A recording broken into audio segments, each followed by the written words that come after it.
इस वीडियो में हम कक्षा 7 के बच्चों की गणित की अभ्यास कार्य पुस्तिका गणित प्रकाश के इकाई 4 रचनाएं इसके प्रश्नों को हल करेंगे। तो यहाँ पहला प्रश्न दे रहा, कह रहा प्रश्नों के उत्तर दीजिए। एक समतल में 3 बिंदु चिन्हित कर नामांकित कीजिए। तो अब हम 3 बिंदु इस तरह से ले लेंगे और इनको नामांकित कर देंगे। तो ये मान लीजिए हो गया ए, ये बी और ये सी। फिर दूसरा है, एक समतल में 2 बिंदुओं से जाने वाले रेखाखंड खींचिए। तो 2 बिंदु हम ले लेंगे, ये मान लीजिए बिंदु ए और ये बिंदु बी हो गया। अब इन दोनों बिंदुओं से होकर हम एक रेखाखंड खींचेंगे इस तरह से। तो ये हो गया रेखाखंड ए बी। फिर इसके बाद तीसरा कह रहा है, एक समतल में एक चाप खींचिए जो रेखा ए बी को काटता हो। पहले हम रेखा ए बी खींच लेंगे इस तरह से, ये हो गया रेखा ए बी। इसके बाद हम एक चाप खींचेंगे जो रेखा ए बी को काटता हो। तो कहीं से भी हम चाप खींच सकते हैं, केवल शर्त इतनी है कि रेखा ए बी कटनी चाहिए। तो मान लीजिए बी पे रख के चाप लगाते हैं, इस तरह से कट गया। मान लीजिए ये बिंदु, इसको हम नाम दे देते हैं ओ। ये बिंदु ओ है जहाँ पे चाप ने रेखा ए बी को काटा है। फिर आगे प्रश्न कह रहा है, किसी तल में स्थित एक रेखा में 5 सेंटीमीटर का रेखाखंड नामांकित करते हुए दर्शाइए। तो अब हम कोई एक रेखाखंड खींच लेते हैं इस तरह से। अब इसमें हमें 5 सेंटीमीटर का रेखाखंड दिखाना है। इसमें से हम 5 सेंटीमीटर नाप लेंगे। तो ये हो जाएगा ए और ये हो गया बी। ये इसकी लंबाई 5 सेंटीमीटर। आगे प्रश्न कह रहा है, एक किरण ए ओ खींचिए। अब हम एक किरण खींचेंगे।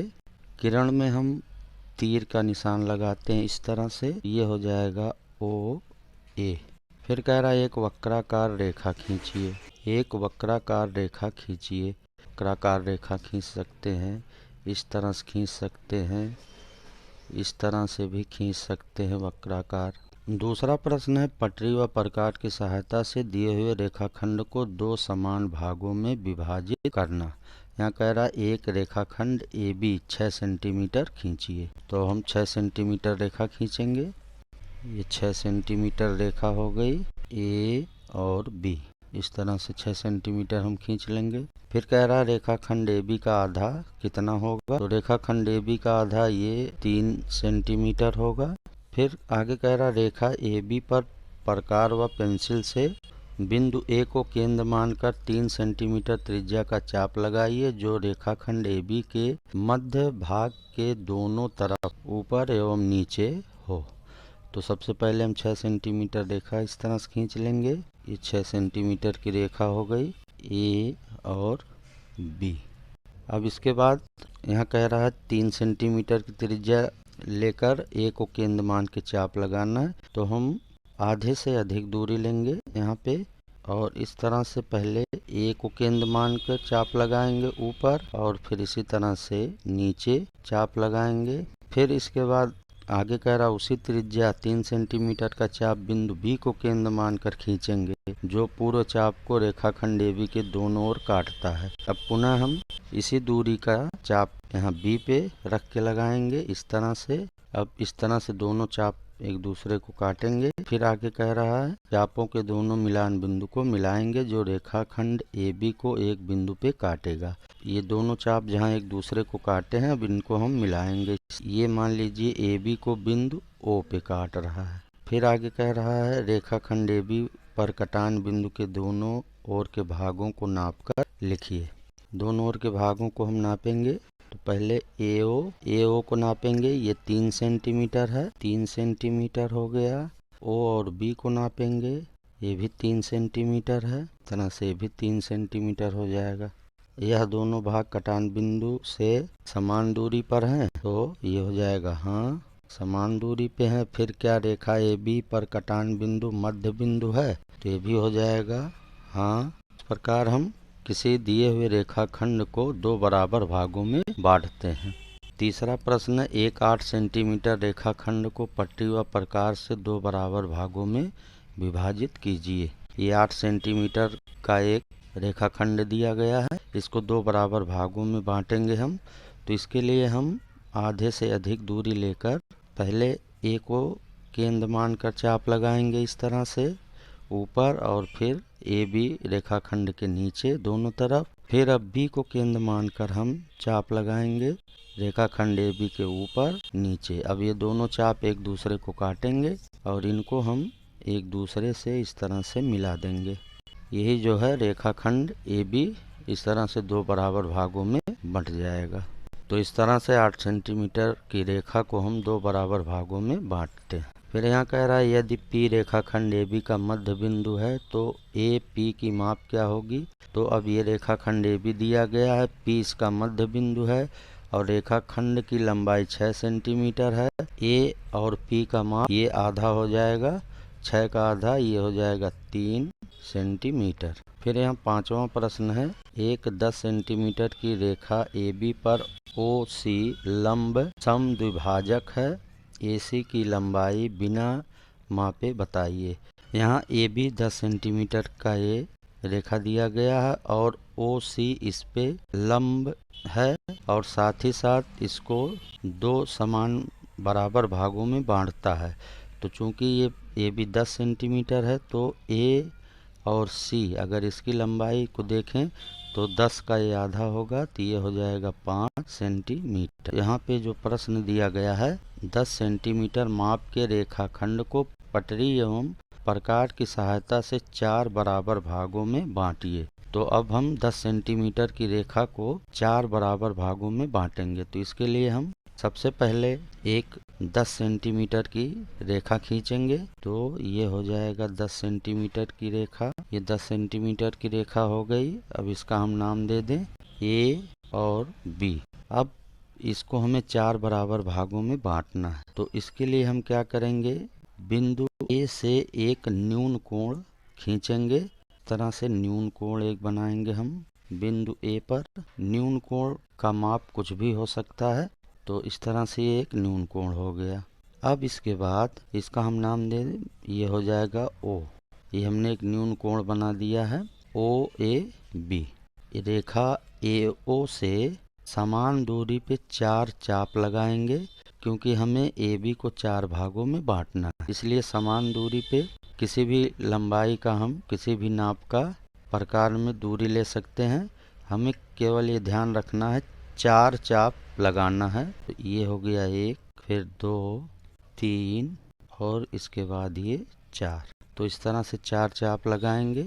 इसका नाम लिख दें, ये मान लीजिए L, M, N और ये P। अब इसके बाद हम क्या करेंगे, जो सबसे अंतिम चाप AO पे हमने लगाया P बिंदु पे, इसको हम B से मिला देंगे। B से हम रेखा खींच देंगे PB। अब हम रेखा PB के समांतर रेखा खींचेंगे N, M और L से। तो इसके लिए हम क्या करेंगे, बिंदु P पे जितने अंश का कोण बना है इसको नाप लेंगे हम। कोण को जब हम नापेंगे, कोण को अगर नापते हैं तो ये 93 अंश का कोण बन रहा है। अब हम 93 अंश का कोण N, M और L इन तीनों बिंदुओं पे बनाएंगे। इस तरह से अब N से हम 93 अंश का कोण बनाएंगे। इसके बाद फिर M बिंदु से 93 अंश का कोण बनाएंगे। फिर इसके बाद L बिंदु से हम 93 अंश का कोण बनाएंगे। अब इन सभी को हम मिला देंगे। फिर इसके बाद यहाँ बिंदु M से मिलाएंगे। फिर इसके बाद बिंदु L से मिलाएंगे हम।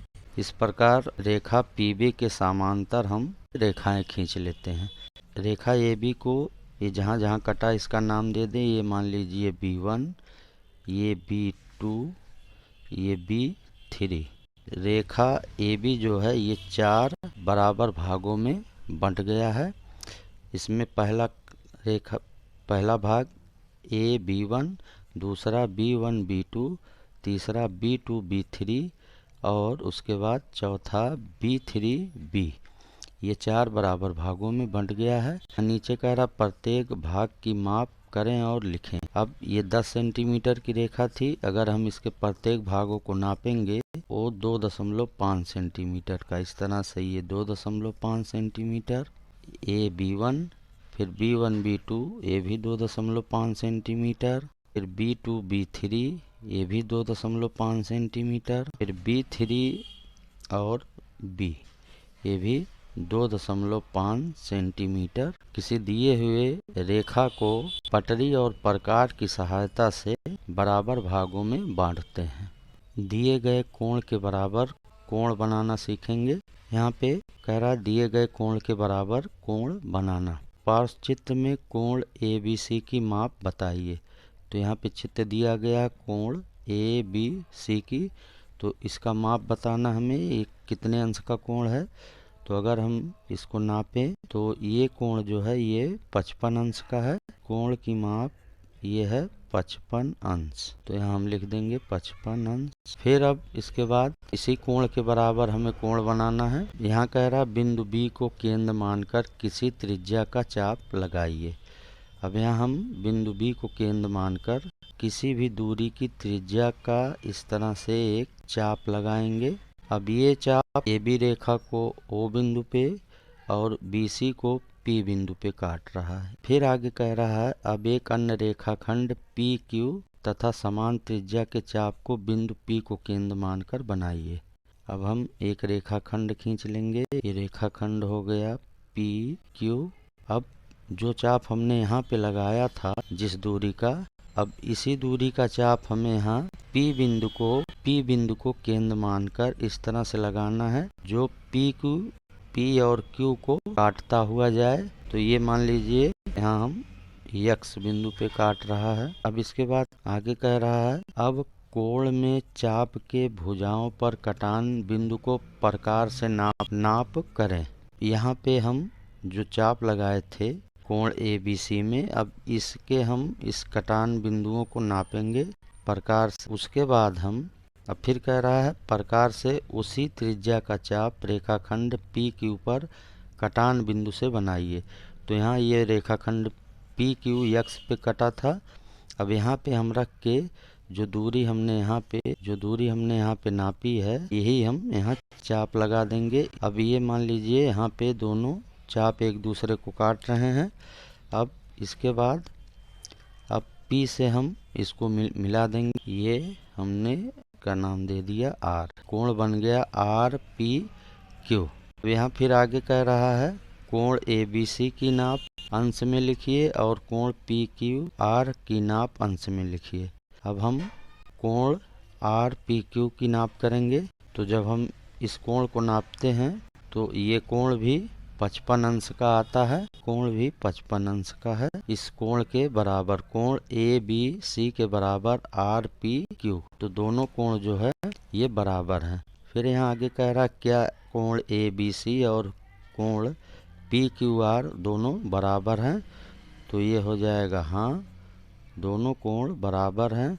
दोनों की माप लिख देंगे, ये भी 55 अंश और ये भी 55 अंश। दिए गए कोण के बराबर कोण बनाते हैं। किसी दिए गए कोण को समद्विभाजित करना अर्थात दो बराबर भागों में विभाजित करना सीखेंगे कि किसी दिए गए कोण को हम किस तरह से दो बराबर भागों में विभाजित करते हैं। तो यहाँ पे दिया गया दिए गए कोण को समद्विभाजित करना। तो सबसे पहले यहाँ पे एक कोण दिया गया है कोण ABC। तो यहाँ ऊपर कह रहा है कि दिए गए कोण ABC की नाप चादे की सहायता से माप कर लिखिए।